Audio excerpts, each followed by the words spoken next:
ব্রাহ্মণবাড়িয়ার ট্রেন চালকের দক্ষতায় প্রাণে বেঁচে গেছেন রেল লাইনে আটকে পড়া ইজি বাইকের 5 যাত্রী। শুক্রবার 21 ফেব্রুয়ারি বেলা সোয়া 2টার দিকে শহরের কাউতলী তিতাসপাড়া এলাকায় এই ঘটনাটি ঘটে।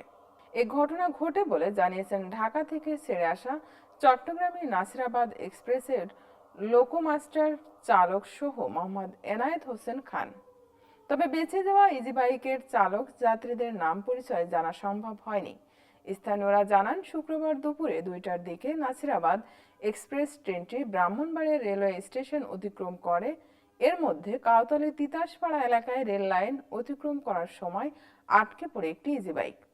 দূর থেকে বিষয়টি দেখতে পেয়ে দ্রুত ব্রেক কষেন লোকোমাস্টার শাহ মোহাম্মদ এনায়েত হোসেন খান। তার দক্ষতার কোনো বিপদ ঘটার আগেই ইজি বাইকের কাছে গিয়ে থেমে যায় ট্রেনটি। পরে স্থানীয়রা গিয়ে রেল লাইন থেকে ইজি বাইকটিকে ধাক্কা দিয়ে রাস্তায় সরিয়ে নিয়ে যান। এদিকে এই ঘটনার একটি ভিডিও সামাজিক যোগাযোগ মাধ্যমে ফেসবুকে ছড়িয়ে পড়েছে। ভাদুঘর গ্রামে মোহাম্মদ জামাল খান নামে এক ব্যক্তি ঘটনাটি নিজের ফেসবুকে লাইভ করেন। তিনি 3 মিনিট 24 সেকেন্ড ভিডিওটি জামাল খানকে বলতে শোনা গেছে, একটি অটো ইজি বাইক কাউতলীতে আটকে গেছিল। ট্রেনের ড্রাইভারের দক্ষতার কারণে অল্পের জন্য মানুষগুলো প্রাণে বেঁচে যায়। উনি তাৎক্ষণিকভাবে ট্রেন নিয়ন্ত্রণে আনছেন। 2 হাত দূরত্বে অটো ও ট্রেন ছিল। ফেসবুক লাইভে স্থানীয় লোকজনদের ঘটনাস্থলে জড়ো হতেও দেখা গেছে। এ বিষয়ে লোকোমাস্টার চালক শাহ মোহাম্মদ এনায়েত হোসেন খান বলেন, এটি আল্লাহর রহমত। আমার কিছুই করার ছিল না।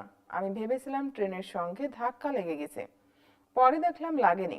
তিনি বলেন, চারদিকে গাছপালা ও ঘোলা কিছুই স্পষ্টভাবে দেখা যাচ্ছিল না। হঠাৎ দেখি 50 থেকে 60 গজ দূরত্ব থেকে একটি অটো পিছন থেকে কেউ ঠেলছে। কিছু একটার মধ্যে আটকে গেছে মনে হয়েছে। ভেতরে যাত্রীরা নামবে বা নামছে তখনও অটো ছাড়া স্পষ্ট কিছুই দেখা যাচ্ছিল না। ট্রেনের ব্রেক কষলাম, খুব কাছাকাছি গিয়ে ট্রেন থামলো। এ বিষয়ে রাতে ব্রাহ্মণবাড়িয়া রেলওয়ে স্টেশনের ভারপ্রাপ্ত মাস্টার জসিমউদ্দিন জানান, ঘটনাটি তার জানা নেই, কারো কাছ থেকে কিছু শোনেননি। ব্রাহ্মণবাড়িয়া রেল স্টেশনের দায়িত্বরত পয়েন্টসম্যান মোহাম্মদ সামিউল ওসমান শুক্রবার রাতে বলেন, আমি বড় স্যারকে স্টেশন মাস্টার রাত 9টায় জানিয়েছি। উনি অ্যান্ড্রয়েড মোবাইল চালান না, এজন্য জানেননি। আমি জানানোর পর অনেক খুশি হয়েছেন এবং চালককে ধন্যবাদ দিয়েছেন।